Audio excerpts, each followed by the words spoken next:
There will be noises in the back of this video because there's a storm just kicking off on the Isle of Man at the moment, so you'll hear water cascading off my windowsills at the moment. This video is about this decorative faceplate. It's designed for coin mechanisms. You basically sandwich this up against the front of a arcade game, and then the coin mechanism goes in front, or the ticket reader, and it just provides a nice visual border for it. And it takes a supply of about 12 volts from the ticket reader, just basically loops in line with it. And this one is one that I featured in unbagging, and it was faulty. You may not see this.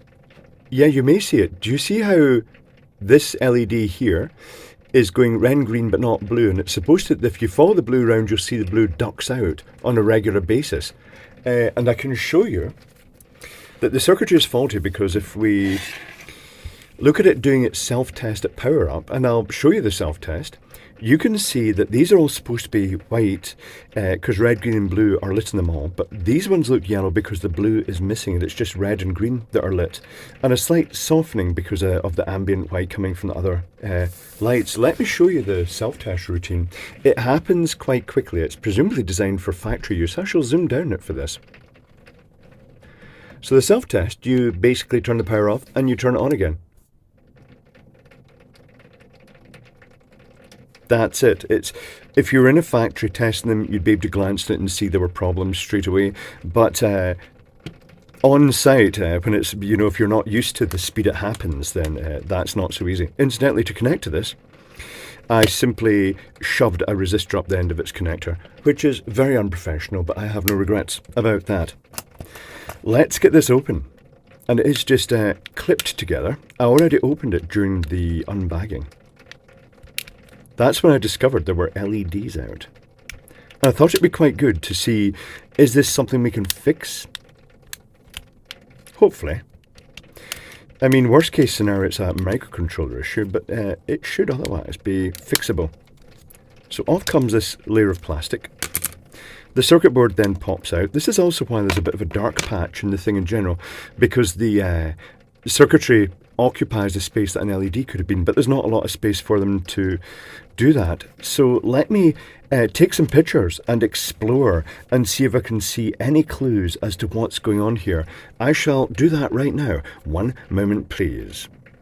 Reverse engineering is complete. Let's explore. And before I show you this tiny little section of the circuit board, this bit here, that pretty much sums up the whole design, I can show you a complete zoom in of the circuit board. So I shall zoom up on this, and you'll see that the circuitry has many repeating features. It has clusters of resistors next to each, well, next to every second 50/50 LED, because they are wired in series pairs. Then if you look around, you'll see there are 9 transistors around the circuit board, and they're actually used to chase the 3 for red, 3 for green, and 3 for blue.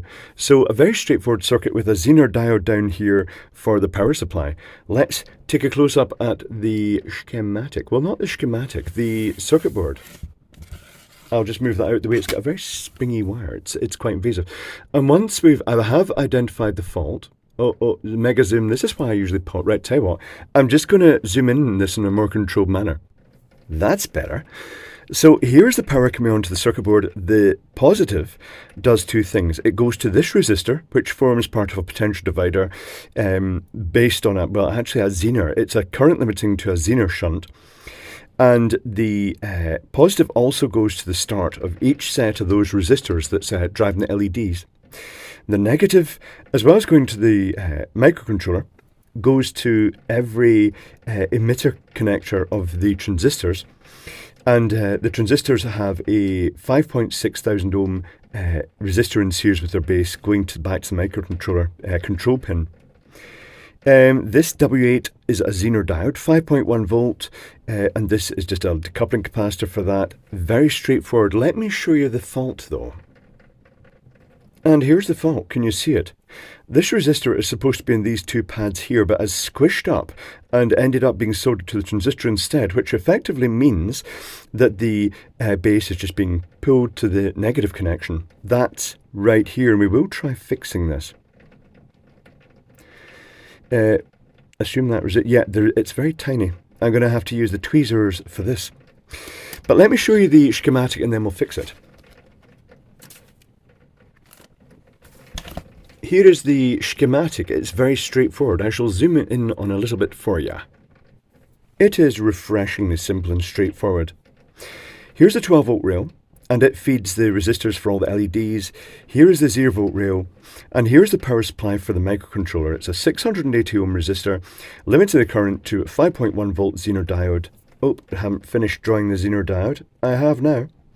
And then a little capacitor across it, possibly 100 nano, 1 microfarad, could be anything really. I didn't measure that. I'm not sure how well it would measure in circuit. There's one way to find out.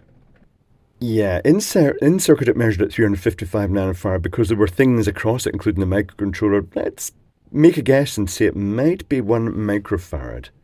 That's just a guess though. That is the in-circuit measurement, so it will almost certainly be wrong. The microcontroller then just drives 9 sets of this circuit. We've got 3 sets of blue, 3 sets of green, 3 sets of red. The resistors are 560 ohm for the red, 510 ohm for the blue and green. There's a 5.6k resistor going to the base of a standard NPN transistor, and it just basically sequences so that you get the sort of each LED effectively goes red, green, blue in sequence, and you get the red and green, blue dots chasing around the outside. Okay, the soldering iron is hot.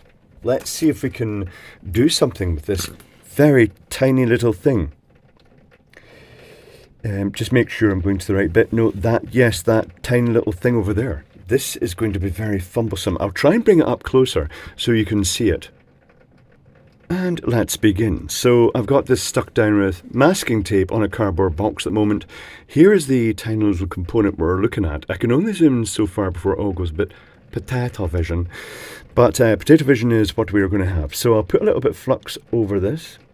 Oh, I've just flooded it with flux. I've done a total full-on megapole of flux. That's 1 millipole, right enough. And now I'm going to grab this. I'm going to angle it at a slight angle like this. Grab that tiny resistor. Oh, this is not going to work, is it? I can't even grab it. And then I'm going to try. Oh, this isn't going to work. This is so not going to work. Oh, it did move. It's moved. Right, okay, this is good. It's moved and then it kind of stuck again. So let's blow a little tiny drop of solder in here. And a little tiny drop of solder in here. Far too much solder, but you know, that's what I do. Far too much solder. And then we'll power it up and we'll see if it's resolved the issue. So I'll zoom out for this and then you'll see the glorious setup that I did. Amazing. Sophisticated. So here's the negative. Let's not get the polarity the wrong way around and fry it now that I've hopefully fixed it. Power up. Turn the power supply on first. Wait for it to boot up and then power up. Oh, it's all working. Yeah, that's fixed it. That's it. It's working again. Right, I'll put it back into its cover and we'll see how it looks.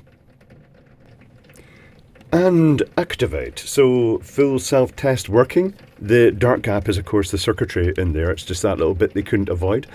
And that's it working. So there we have it. An interesting little thing. It's not that expensive. I did notice when I got it that I bought it at the same time from the same supplier as a coin mechanism, but the bezels are slightly different sizes. So this will be optimized for a specific size of bezel. But an interesting and neat little thing, and it could actually find other uses too in your projects where you just need a bit of bling around a central object.